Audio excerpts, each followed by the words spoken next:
Haiti, a country of nearly 12 million people in the Caribbean, is on the brink of total state collapse. Around 200 different heavily armed gangs have managed to seize control over large swaths of the country's territory, and are operating with near impunity. While some of the more heavily armed gangs that are more similar to paramilitaries have managed to seize control over as much as 90% of Haiti's capital and largest city, Port-au-Prince. These gangs have been able to completely overpower what little is left in the country of the former Haitian government. Some of the larger and more heavily armed ones have even managed to establish roadblocks and checkpoints between Port-au-Prince and the country's largest airport, and between Port-au-Prince and the country's primary maritime ports and oil terminals. By doing so, they have, in effect, become capable of holding the entire country as a hostage, by dominating Haiti's access to the outside world and access to imports of crucial supplies and oil. There's hardly even a Haitian government left in the country to speak of that's actually capable of fighting back against them, because there aren't even any elected government officials remaining in the country at all now. The most recently elected president of Haiti, Jovenel Moïse, was assassinated 2.5 years ago now, back in July of 2021, by still unidentified gunmen who raided his own private residence. In fact, no elections of any kind have been held in Haiti since 2016, nearly 8 years ago now. As before Moïse was assassinated, he chose to continually delay the Haitian elections that were supposed to take place in 2019. His choice to delay those elections, along with corruption allegations and a worsening economy in the island nation, led to mass protests against him that ultimately culminated in his assassination in July of 2021, under deeply suspicious circumstances. The gunmen who murdered him are assumed to continue remaining at large, while Haiti's own governmental investigation into the matter has been extremely slow-going, a fact that appears very suspicious when you consider that merely 2 days before Moïse was assassinated, Moïse had appointed a man named Ariel Henry to become the country's next prime minister.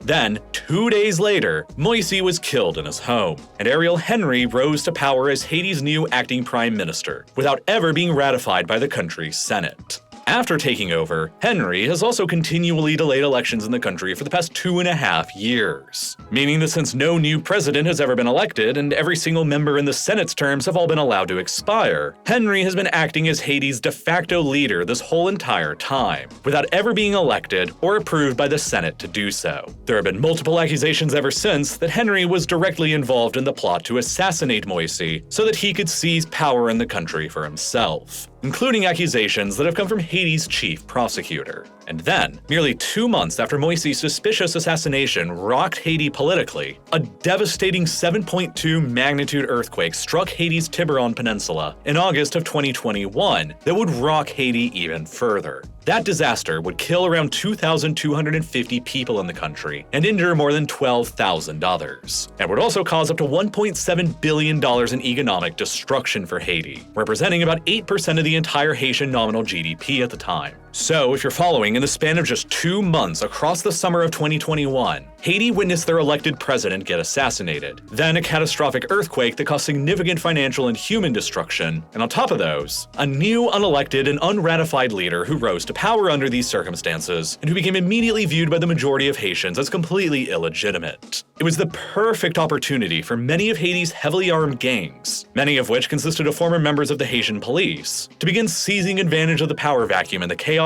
to carve out their own areas of influence through force. Violence of all kinds within Haiti has therefore skyrocketed ever since 2021, largely as a result of the gang war that has been raging across the country's capital city, with the United Nations reporting that more than 3,000 people in Haiti have been killed by gang violence in 2023 alone, a statistic that makes the current conflict going on in Haiti one of the most violent ongoing conflicts in the entire world right now, with a comparable number of deaths from warfare in 2023 as happened in Yemen. As a result, in July of 2023, the Biden administration in the United States urged all American citizens to immediately leave from Haiti and to not travel to the country under any circumstances until further notice, as Haiti continues to collapse into increasingly violent anarchy. Moreover, since the current crisis in Haiti exploded in mid-2021, well over 100,000 Haitians have fled from their country as refugees and risked their lives either by traveling to South America and then trekking by foot through the notoriously dangerous Darien Gap northwards to the United States, or have embarked towards U.S. territory directly by whatever makeshift boats or water-capable crafts they've been able to get their hands on, which has recently made Haitians one of the largest nationalities of people being encountered by the United States Border Patrol ever since. due to the fact that the various gangs in Haiti currently control an estimated 90% of the capital and largest city in the country, and the government has completely lost its monopoly on force, the unelected Ariel Henry administration has been repeatedly requesting and at times pleading for a foreign armed intervention into the country to crush the power of the gangs and to restore the power and authority of the government across the whole country. After which, Henry has promised to finally host the terminally delayed elections in Haiti again. On the 2nd of October 2023, his frequent requests for this foreign intervention were finally granted, after the United Nations Security Council passed a resolution authorizing yet another armed intervention into Haiti. As the details currently stand now, as of December 2023, the United States will be largely funding the intervention with more than $100 million, while the East African nation of Kenya will be taking the lead of the intervention with boots on the ground. They will be deploying at least 1,000 of their own police officers and soldiers to Haiti, with the objective of destroying the gang's control over the capital and restoring the authority of the Haitian government. And they'll be assisted by smaller numbers of troops deployed from the neighboring Caribbean countries of Jamaica, the Bahamas, and Antigua and Barbuda. But this latest intervention into Haiti going on right now is only the most recent one in a very, very long history of foreign interventions into the country that have gone back centuries. None of which have ever succeeded in establishing the conditions to prevent another intervention from becoming necessary again in the future. Out of the past 108 years of history, going back to 1915, Haiti has seen the presence of foreign troops deployed to its soil for 41 of those years, or about 38% of the time, including very recently in 1994, and then again between 2004 and 2019, and soon to be yet again in 2023 and likely 2024 until who knows when. Always in the name of securing the peace in the country and achieving political stability, and yet never actually succeeding in doing so. The current crisis going on in Haiti is, however, arguably the worst in the country's entire modern history, as Haiti currently stands on the precipice of becoming the only truly failed state in the Western Hemisphere, on a par with the likes of Myanmar, Sudan, or Afghanistan, as measured by 2023's edition of the Fragile States Index. And as Haiti collapses further into anarchy and violence, and the United Nations intervention led by Kenya and funded by the United States comes to try and restore order to the country again, Haiti's only geographic neighbor by land right next door, the Dominican Republic, or DR, is building a new Great Wall along their entire length of shared border to separate themselves from the Haitians even more than they already are. The Dominicans began the wall's construction in February of 2023, as the gang war in Haiti was escalating, and when it's finished, it will be the second longest wall anywhere in the Americas, remaining only behind the length of the US-Mexico border wall. It'll be 4 meters high and made up of 20-centimeter thick concrete, and topped with metal mesh to prevent people from climbing over it. More than 70 watchtowers are planned to be constructed along the wall, while dozens of gates will be built into it to enable Dominican soldiers to carry out patrols. The wall will include drones, cameras, radars, motion sensors, and fiber optic cables for communications that are all designed to block anyone the Dominicans don't want from the Haitian side from being able to cross over the border. And once it's completed, the wall will effectively transform Haiti and the Dominican Republic into 2 completely separate islands, despite them each sharing the same geographic island. And despite the fact that they've shared this same island for centuries, the Dominican Republic and Haiti ended up experiencing radically different destinies, and even without the wall, the two may as well already be in completely different worlds. In nominal terms, the Dominican Republic's economy is 4.5 times larger than Haiti's, while in purchasing power parity terms, the Dominican Republic's economy is 7 times larger than Haiti's, despite the two countries having a roughly comparable population. This further means that when it comes to GDP per capita, Dominicans are on average 5 to 8 times wealthier than Haitians are next door, with citizens of the Dominican Republic being more comparable to countries like Serbia or Argentina, and citizens of Haiti being more comparable to countries like Rwanda and Uganda.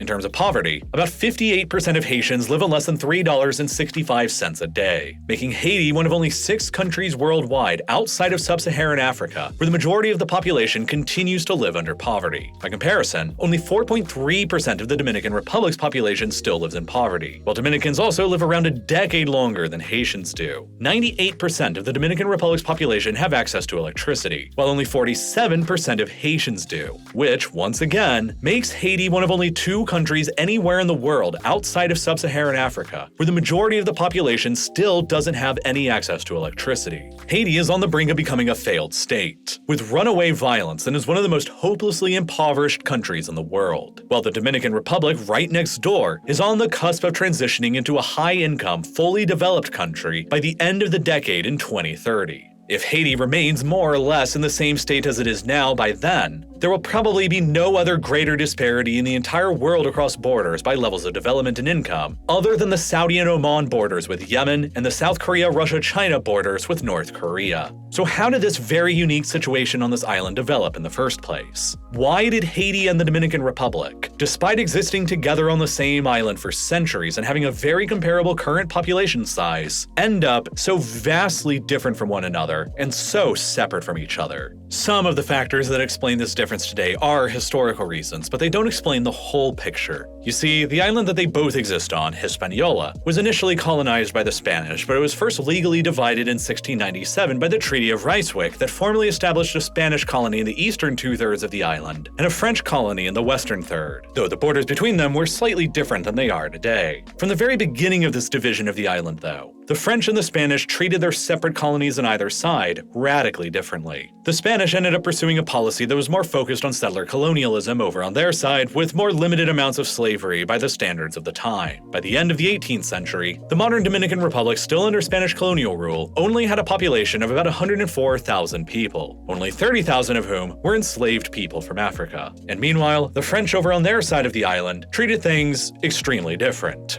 They pursued a policy of historically enormous exploitation, the likes of which have hardly ever been seen before or since. It's estimated that across the 18th century alone, the French forcibly transported approximately 800,000 Africans from their continent to modern-day Haiti as slaves, a figure that represents nearly double the number of African slaves brought to the entire North American continent during the entirety of the North Atlantic slave trade. By 1789, on the eve of the French Revolution, it's estimated that Haiti's population was around 556,000 people, which was a little more than 5 times the total population of the neighboring Spanish colonial Dominican Republic.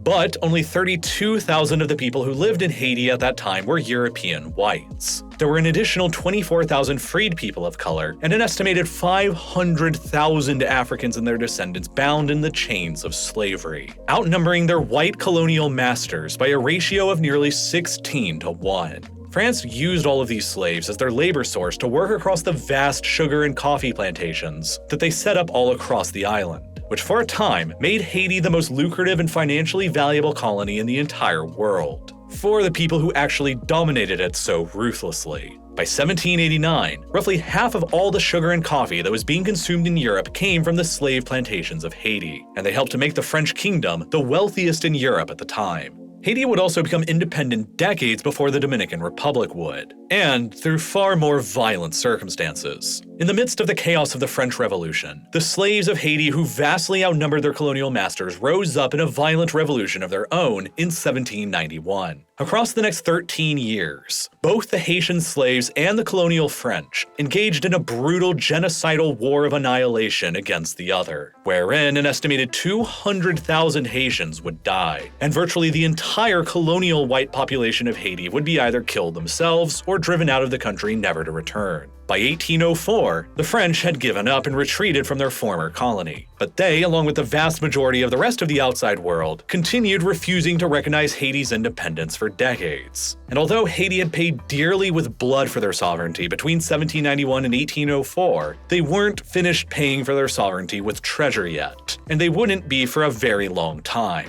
In 1825, French warships showed up outside the Haitian capital, Port-au-Prince. They gave the Haitians only 2 options. One, they could accept a deal in which France would finally recognize Haiti's independence in exchange for Haiti agreeing to financially compensate France for their loss of property experienced during the Haitian Revolution, including France's loss of their hundreds of thousands of former slaves, which France asserted was 150 million francs. Haiti could either accept this backwards deal or refuse and take option 2, war, and then the French warships sitting in the harbor would simply blow up everything they could in Port-au-Prince. With a gun pointed to their head, Haiti selected option 1 and agreed to pay their former colonial slave masters for their own freedom that they had already paid for with blood. The debt became known as the French Indemnity, and although France would technically later reduce the amount owed by the Haitians to 90 million francs, the indemnity economically hobbled Haiti for more than a century afterwards as they struggled paying it back. With meager resources of their own and a continued lack of international recognition beyond France that limited their trade opportunities, the Haitians were in no financial position to pay back France's indemnity that was forced upon them. They then resorted to several desperate measures to help pay back the debt that included cutting down massive amounts of their own trees for their timber in order to sell to the French, which contributed greatly to Haiti's modern catastrophic deforestation problem. And then, with no recognition by the United States or from other European powers, Haiti was then forced into taking out several predatory loans from French banks to help pay off their original 1825 indemnity that was forced upon them by the French government, which transformed their original debt into effectively a double debt. The original indemnity plus all of the interest on the loans that they were then forced to take out in order to pay the original indemnity. Haiti's government coffers remained depleted and empty for decades and decades as they continually made attempts to pay off this debt, and the French continually threatened to bomb their ports if they didn't pay.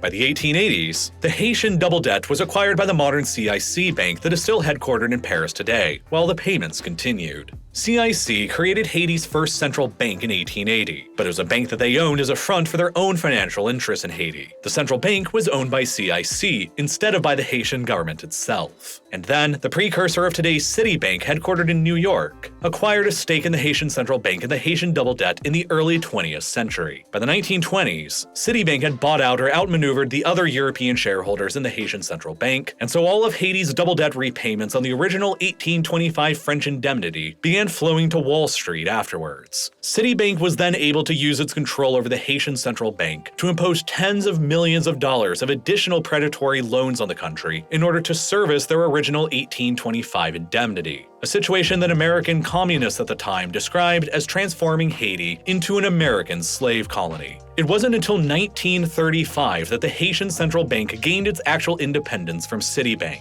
And it wasn't until 1947 that Haiti managed to finally pay off the double debt that had been originally imposed on them by France 122 years previously. In total, the Haitians ended up paying a total of 112 million francs on their double debt, or about $570 million in today's money. This siphoning off of Haiti's meager resources to banks in France and in the United States over more than a century prevented the Haitians from being able to use that money to invest in themselves with things like better infrastructure, education, or healthcare services. In 2022, the New York Times released a landmark investigation into the lasting legacy of this double debt forced upon Haitian society and concluded that had all of that money stayed within Haiti from the very beginning and was used for their own development and compounded over the past 2 centuries of history since then, it would have been worth a minimum of approximately $21 billion in today's money, and potentially as much as $115 billion by other estimates. After the Dominican Republic gained their own independence, they would never face this same kind of debt problem that was forced upon them by their former colonial overlords that lasted well into the mid-20th century, and so they would have greater opportunities to invest resources into themselves from earlier on. But that's still only a part of the full explanation into how they became so different today in the 21st century. You see, the Dominican Republic achieved its first independence from Spain in 1821 under much better circumstances than Haiti achieved theirs from France. But immediately afterwards, Haiti decided to invade and conquer the Dominican Republic just the following year in 1822, 3 years before the double debt was forced upon them by France. After the double debt was forced on them, the Haitians attempted to then force the Dominicans they had conquered to help pay it off by levying very high taxes on them. The Haitians would end up occupying the Dominican Republic for a total of 22 years as they attempted to incorporate the entire island under the rule of Haiti, an occupation that is remembered within the Dominican Republic today as a particularly brutal and dark period in their history that continues to negatively influence Dominican Republic-Haiti relations to this day. Eventually, the Dominican Republic was able to fight off their Haitian occupiers in 1844 after 22 years of control. But the Haitians refused to recognize their independence and would launch 4 more military invasions into the Dominican Republic until they were finally decisively defeated for good in 1856. It wouldn't be all the way until 1867 that Haiti would finally recognize the Dominican Republic's independence and abandon their ambition to dominate the entire island. From there, the two sides of the same island experienced fairly similar histories for a very long time. Although the Dominican Republic didn't have the same exact kind of debt issues that Haiti had, both were impoverished and politically unstable countries susceptible to violence and authoritarian dictatorships for decades. For a time, the United States even invaded and occupied both of them for very similar reasons, ensuring that both of their debts continued being paid to Wall Street. Citibank was able to convince the United States to invade and occupy Haiti in 1915, while the Dominican Republic was invaded and occupied by American troops the following year in 1916. For 7 years, the United States occupied the entirety of Hispaniola and meddled around with the border further to create the modern boundary between Haiti and the Dominican Republic that we know today. The United States withdrew from the Dominican Republic in 1924, but continued occupying Haiti for the next decade until 1934, representing a 19-year-long occupation of Haiti by the United States, and representing one of the longest foreign occupations in all of American history. All as Citibank was able to expand its economic control over the country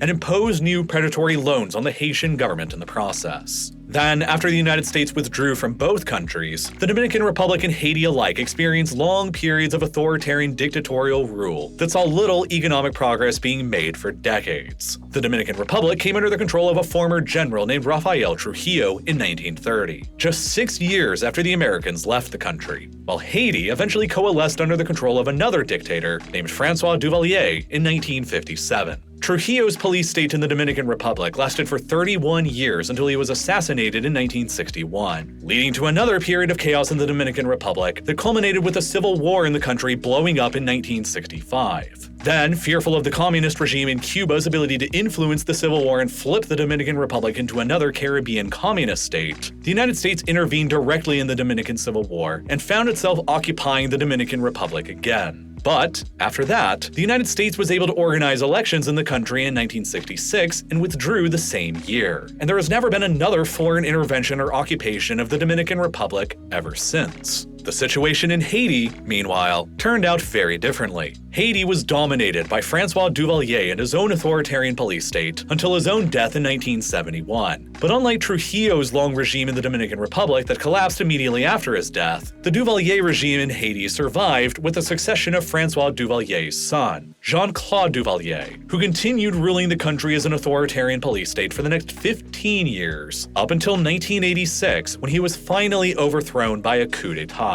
During these 29 years that the Duvalier regime survived in Haiti, it was consistently supported and propped up by the United States because of the Duvalier's harsh anti-communist policies that Washington saw as vital to counterbalancing communist Cuba in the Caribbean only 50 miles away from Haiti. Communist activities within Haiti were punishable by the death penalty under the Duvaliers, and as many as 60,000 Haitians were killed by their secret police. So, ultimately, while the Dominican Republic emerged from their authoritarian dictatorship and civil war period in 1966, Haiti wouldn't end up emerging from their dictatorship period until 20 years later in 1986, and they've never been able to emerge from their chaotic period afterwards. Up to the point of 1966, when the Dominican Republic successfully held elections and the United States withdrew from the country, the Dominican Republic and Haiti were basically two sides of the same coin. Both were highly impoverished and underdeveloped with very similarly sized economies, very similar incomes, very similar population sizes, and both had been isolated from the outside world for decades because of long-standing authoritarian dictatorships and/or continuous political instability that had long scared away foreign investment. But then, things started changing for the Dominican Republic in the late 1960s and early 1970s, as the country began successfully reforming itself, becoming more democratic, more stable, and steadily opening up more to trade with the outside world. It's at this moment that when you compare the graphs of inflation-adjusted GDP per capita between the Dominican Republic and Haiti, that you begin to see the Dominican Republic finally start rapidly accelerating away from Haiti. And the strange part about this graph is that the absolute all-time high of Haiti's GDP per capita to date was actually back during the repressive Duvalier dictatorship period all the way back in 1980. Ever since then, for more than 40 years now, Haiti's GDP per capita has either decreased continually or remained largely stagnant, while the Dominican Republic's has continually exploded upwards. So, clearly, while deep historical factors have played a role in Haiti's crippling poverty and instability today, the very clear economic divergence between Haiti and the Dominican Republic didn't actually start happening until fairly recently after 1968. And there are probably many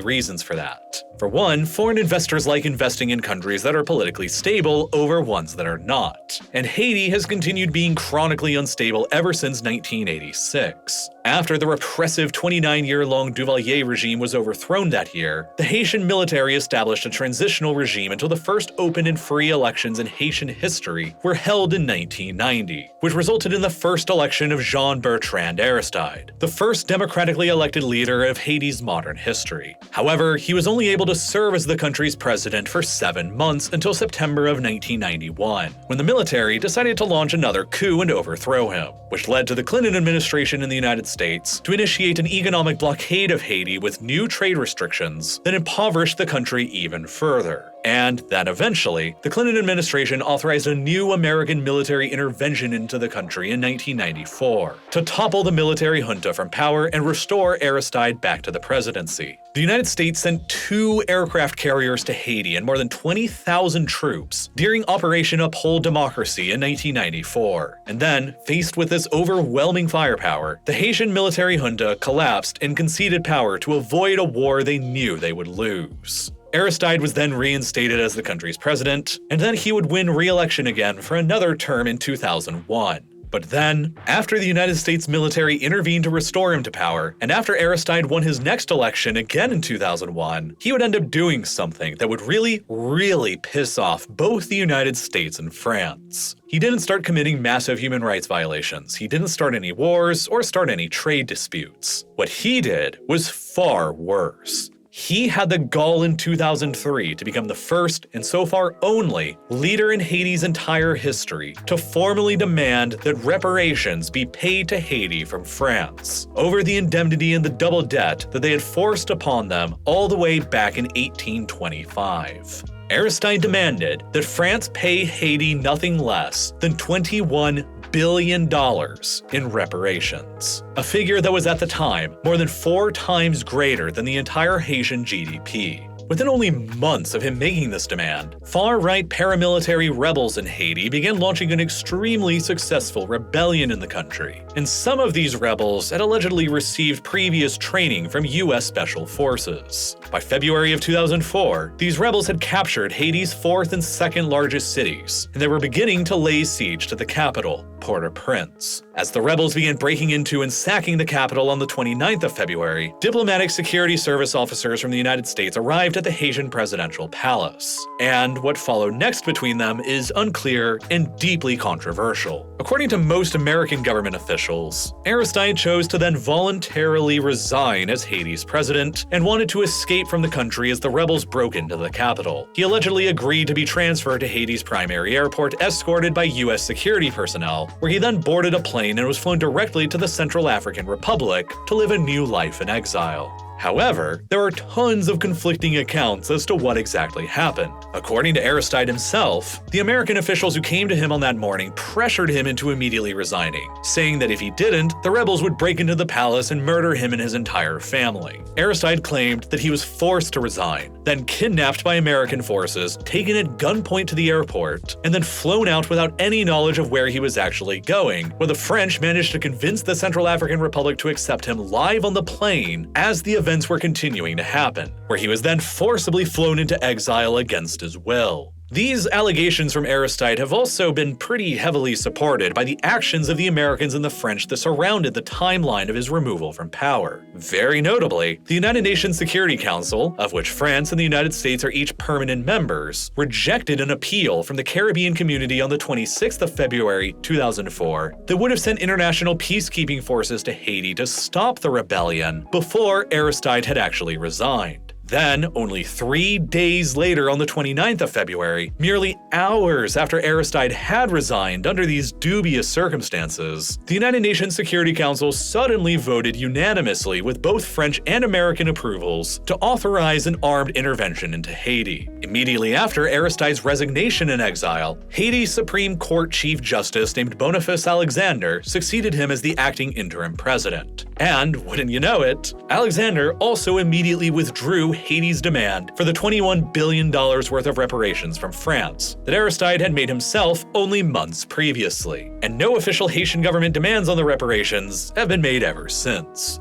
The very next day, 1,000 US Marines were suddenly deployed to Haiti to restore order, while French, Canadian, and Chilean troops came the following morning. 18 years later, in 2022, a damning report released by the New York Times, including direct testimony from the former French ambassador who was serving to Haiti back then in 2004, concluded that the events of February 2004 in Haiti amounted to nothing less than a coup d'etat sponsored by France and the United States to overthrow the democratically elected government of Jean-Bertrand Aristide in order to crush Haiti's demands for $21 billion worth of reparations from France. Then, after Aristide was pushed into exile in Africa, the United States passed over the responsibility of maintaining the peace in Haiti to the French and then later to the Brazilians as the United Nations Stabilization Mission in Haiti, better known by its French acronym as MINUSTAH. Led by the Brazilians for nearly all of its history, MINUSTAH was initially tasked with simply restoring law and order and democracy to Haiti by creating the conditions required to host new elections again.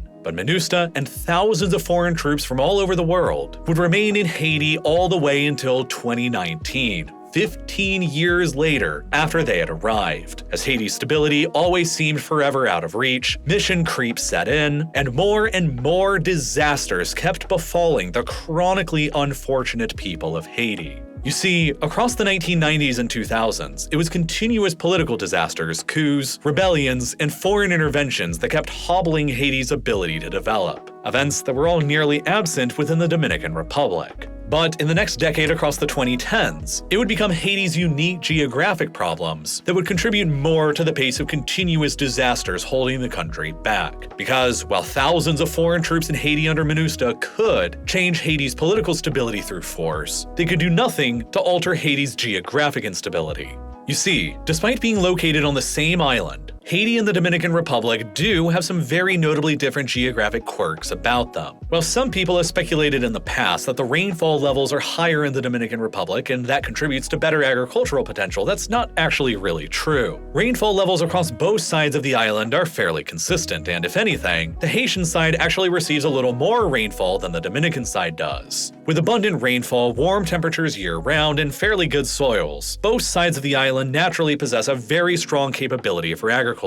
It's why Haiti was the epicenter of the global sugar and coffee industries back during the colonial era. Both sides of the island have also experienced very similar demographic growth rates since the start of the 1950s. In 1961, at the end of the Trujillo dictatorship in the Dominican Republic, Haiti's population was roughly 4 million, while the Dominican Republic's was about 3.4 million. 40 years later, by 2001, the Dominican Republic's population more than doubled to about 8.7 million, while Haiti's would roughly double as well to about 8.5 million. While both would keep on growing from there at similar rates to their current populations in 2023, of about 11.8 million people in Haiti and 11.3 million people in the Dominican Republic. However, despite the two having very similar levels of demographic growth and very similar total population sizes, Haiti is only about half of the Dominican Republic's geographic size, which means that Haiti has always been significantly more densely populated than the Dominican Republic has been.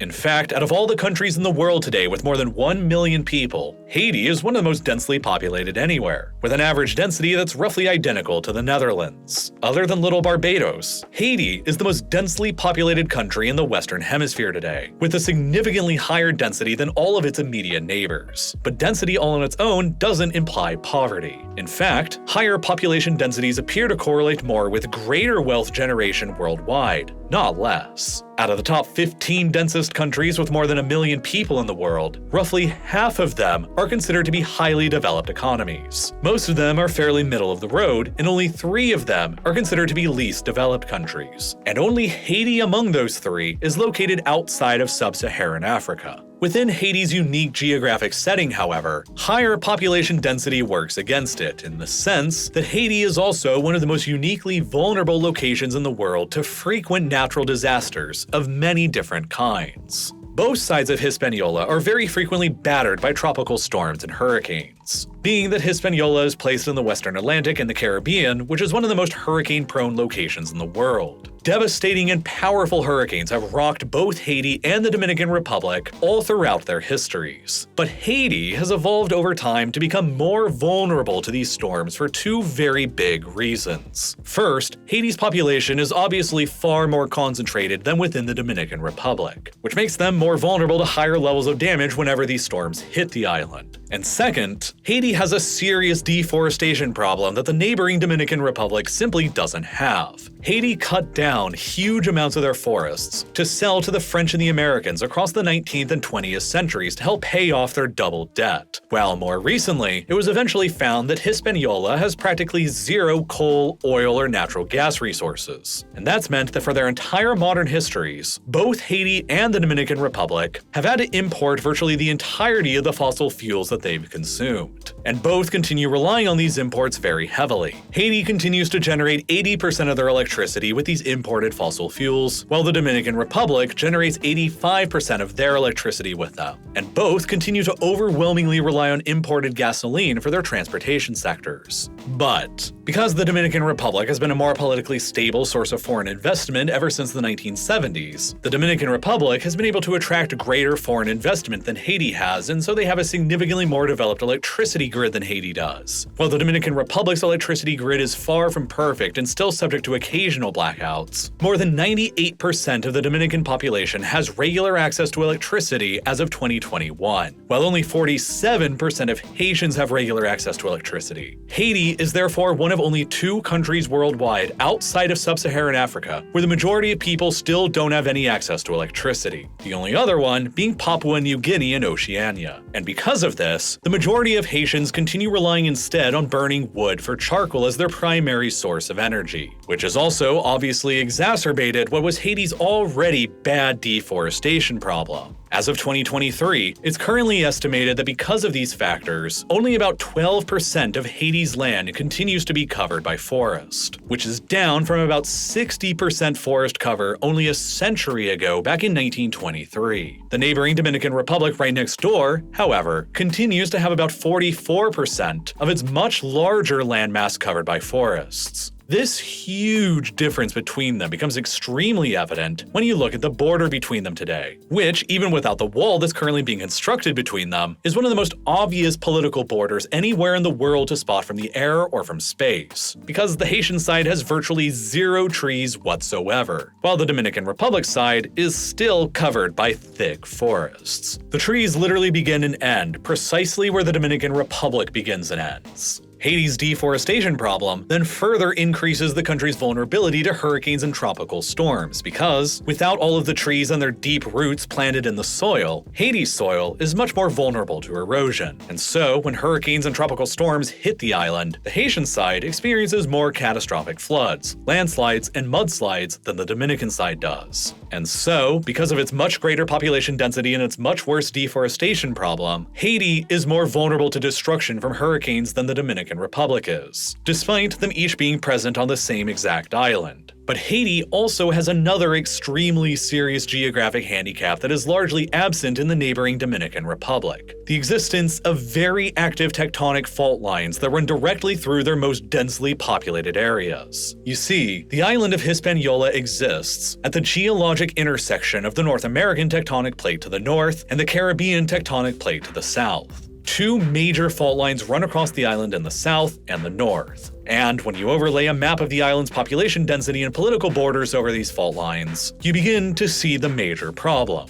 Haiti is more than twice as densely populated as the Dominican Republic, and the most densely populated part of the country is located precisely along this southern fault line. The Dominican Republic has a more spread out population, and the Dominican Republic's biggest city, Santo Domingo, is safely located in the southeast of the island, far away from both of the fault lines. And across recent history, this northern fault line has been the more dormant of the two, with very few notable events over the past several centuries. This has meant that the Dominican Republic's second largest city, Santiago de los Caballeros, has been spared from any very big earthquakes, just like the Dominican Republic's largest city has been as well.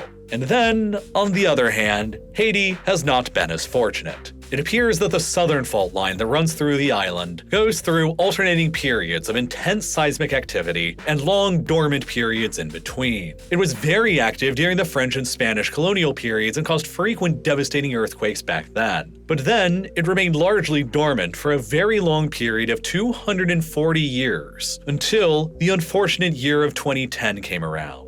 In between that time, the Haitian people started caring less about a potential future earthquake that might or might not have happened during their lifetimes, and started caring more about the frequent hurricanes that battered them nearly every single year. And so, they began building their homes out of concrete and cinder blocks that were better at resisting the strong winds of hurricanes in comparison to homes built out of wood, that would have been better at resisting the tremors of an earthquake. And then, in 2010, after 240 years of dormancy, the southern fault line unleashed a catastrophic earthquake that shook the nation of Haiti to their core. The epicenter of the quake struck merely 16 miles away from Haiti's capital and largest city, Port-au-Prince. The homes that were poorly built with cement and cinder blocks to resist hurricanes came crashing down, and an estimated 250,000 Haitians lost their lives, making the 2010 Haiti earthquake the single deadliest natural disaster of the entire 21st century so far, and something that the neighboring Dominican Republic was almost completely spared from. And in addition to killing around 250,000 people in Haiti, the 2010 earthquake caused an estimated $8.5 billion in economic damage to the country as well, a figure that represented nearly 3/4 of the entire Haitian GDP at the time. The Brazilian-led MINUSTA, still present in Haiti from the 2004 rebellion and coup, was forced into extending their stay for longer in the country in order to deal with the sheer apocalyptic scale of the humanitarian disaster after 2010. And then, almost immediately after the earthquake ravaged Haiti, disaster struck the country yet again. Foreign aid workers from all around the world came to Haiti after the earthquake to assist with the United Nations response and recovery efforts. But it's believed that only months after the earthquake happened, United Nations peacekeepers from Nepal who came to assist MINUSTA in Haiti accidentally introduced cholera to the country, a bacterial disease that mostly spreads through unsanitary water and food. The introduction of that disease to Haiti then sparked what also became the deadliest cholera outbreak of the entire 21st century as well. Over the next 9 years, up until 2019, nearly 820,000 people in Haiti would become infected by cholera, while 10,000 of them would die from the disease. And then, as the cholera outbreak was raging and the country was still reeling from the catastrophe of the 2010 earthquake, came Hurricane Matthew in October of 2016, a Category 4 storm that was the third strongest hurricane ever on record to strike Haiti. That storm killed another 546 people in Haiti, caused another $2.8 billion more in economic damages, destroyed more than 200,000 people's homes, and exacerbated the country's still ongoing cholera epidemic even further. MINUSTA would finally withdraw from Haiti in 2019 after 15 years of continuous presence in the country. But the lasting legacies of the 2004 US and French intervention in the country that overthrew the democratically elected president who had demanded reparations from France, and then MINUSTA's subsequent introduction of cholera to Haiti that killed thousands more, all combined to severely damage Haiti's trust in the rest of the outside world. While the failure after failure of the 1994 intervention and the 2004 to 2019 intervention to actually establish stability within Haiti left a bad taste in the mouths of the outside world as well, who didn't really want to try intervening in Haiti again. Haiti's last elected president, Jovenel Moïse, was elected in 2016 as MINUSTA continued remaining in the country. And that would ultimately end up becoming what is to date the final election that's ever been held in the country.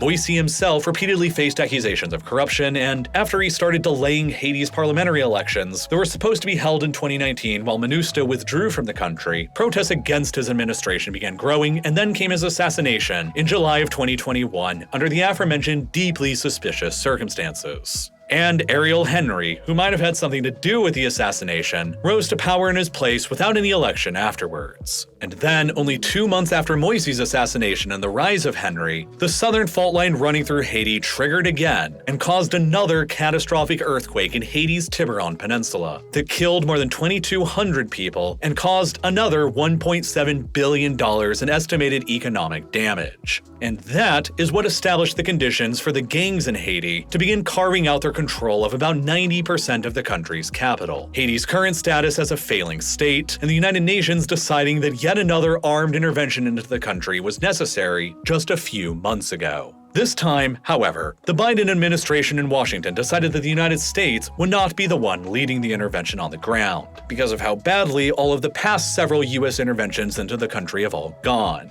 After approaching Canada and Brazil, who each refused to lead the mission, Washington eventually turned to Kenya to lead this latest intervention. Kenya does have significant experience with previous UN peacekeeping operations and, more importantly, the Biden administration was able to convince them to lead this new intervention into Haiti by putting up $100 million worth of funding to cover it, in addition to agreeing on a 5-year defense cooperation agreement with Kenya that offered up unspecified US support for Kenya in their own ongoing war with al-Shabaab in neighboring Somalia. So, in exchange for increased American support fighting against al-Shabaab at home, and knowing that Kenyan soldiers can earn much higher wages as a part of UN peacekeeping operations than they otherwise could within the Kenyan armed forces, Kenya has agreed to lead the charge into Haiti and deploy 1,000 of their own police officers and soldiers as a part of this newest UN intervention. Their mission will be to reclaim the control of Port-au-Prince from the gangs who currently dominate the city and restore the authority back to the Haitian government so that elections, continually delayed ever since 2016, can finally take place again. But doubts abound as to how successful this Kenyan-led intervention into Haiti will actually end up being.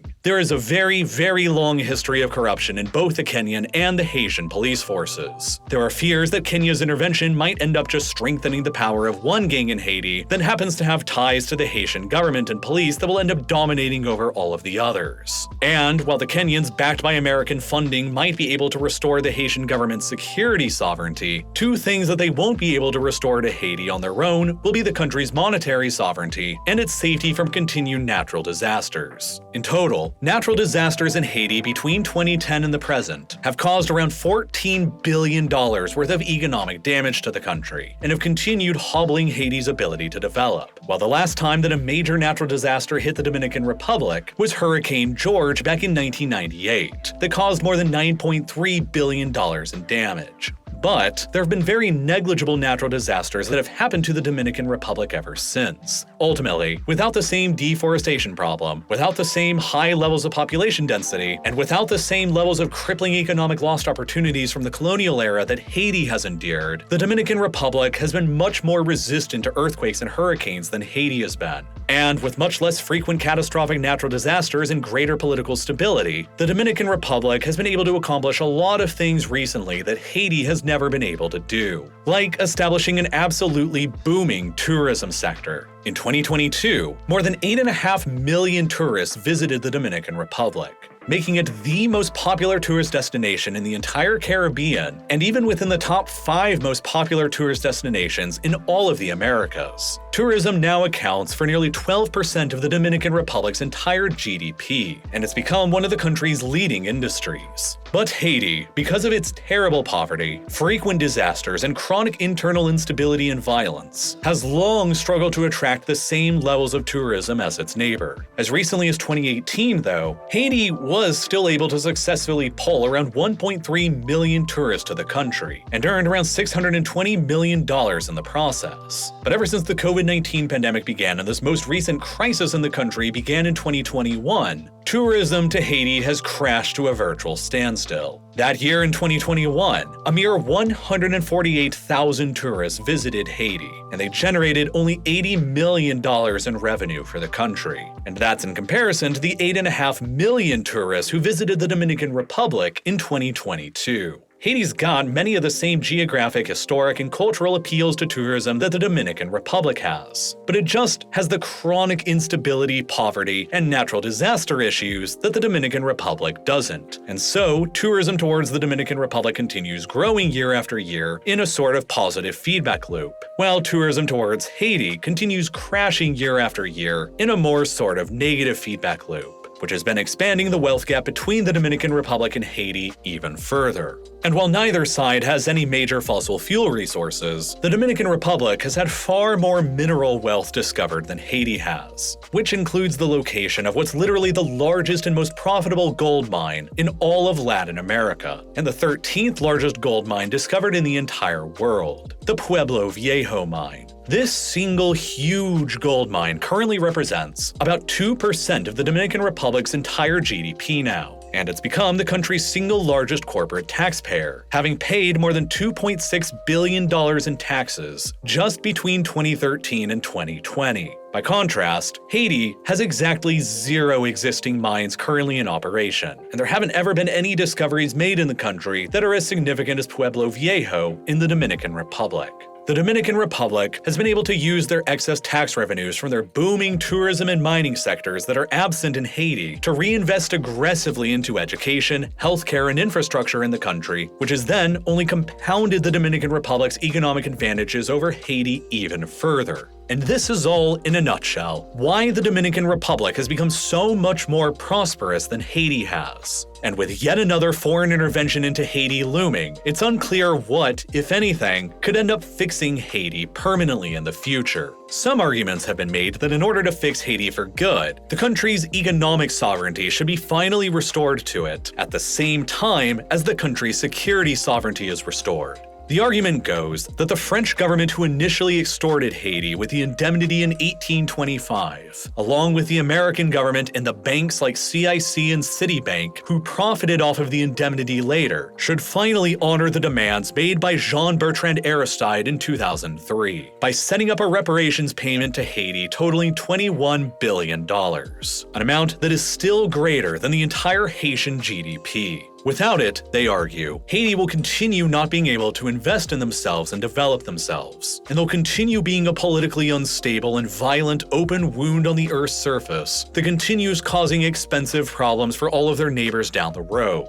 like the Dominican Republic's new border wall, in addition to the hundreds of thousands of refugees fleeing towards the United States, that Washington will keep having to deal with. If this next intervention into Haiti only restores the government's sovereignty in a security sense, and not in an economic sense with the reparations, then future costly international interventions into Haiti might continue becoming necessary, as they've ultimately proven to be after every single previous intervention that never attempted to make right the historical wrong done to Haiti in the first place. But the last time that a Haitian head of state demanded these reparations in 2003, it seemingly resulted in a US and French-sponsored coup, his own forced exile to another continent, and 15 years worth of foreign troops on their territory that apparently accomplished so little in all that time that more foreign troops are going back to the country again only 4 years after they left. And, as a result, the future of Haiti has arguably never been in more doubt than it currently is. While the Dominican Republic's future is bright enough that it will likely emerge as a fully developed country by the end of the decade, with a wall resembling a fortress that will separate itself from the completely different universe that will exist over on the island's other side. A frontier that could eventually become as starkly different as the one separating South Korea from North Korea is today.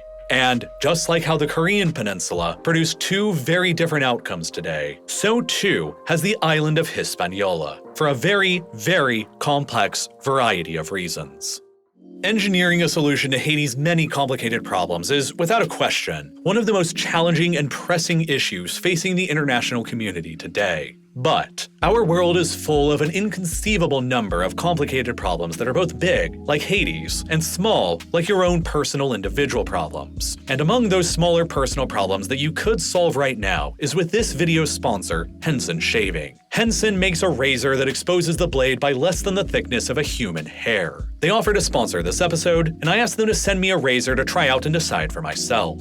That was about a month ago, and I'm pretty sure that I'll never go back to using my old plastic 3-blade disposable cartridges ever again. I used to think that safety razors like this one were outdated technology, but this Henson razor feels like it came out of a high-end aerospace manufacturing facility. And that's because it did. Before they made razors, Henson built parts for the International Space Station mission and for the Mars rover. During their research, they found that one of the primary factors that contributes to a good shave is supporting the blade across its entire width, something that cartridge razors simply don't do, and something that the Henson razor excels at doing, which makes the shave with it gentle and non-irritating. And the best part about it is that you'll never even need to replace it. You can literally use one Henson razor for decades, and the only part you'll ever have to replace is the blade itself, which are super cheap and easy to find and only cost pennies. So, while one of these razors is a bit of an investment up front, it will be the final razor that you'll ever need to buy, and it'll start saving you money pretty quickly. If you've ever used any kind of high-quality tool before, you know how nice it feels to use in your hand. This one is no exception, and it's seriously worth a try too if you want to upgrade your shaving experience and ditch the dinky thing that you replace from the grocery store every few weeks. And it makes a perfect gift too. If you visit the link down below in the description or click the button that's here on your screen right now and use the code RealLifeLore at checkout, it will not only greatly help support this channel, but it will also help you get a free 100 pack of blades with the purchase of a razor. And make sure that both the razor and the blades are both in the cart so you can get the deal.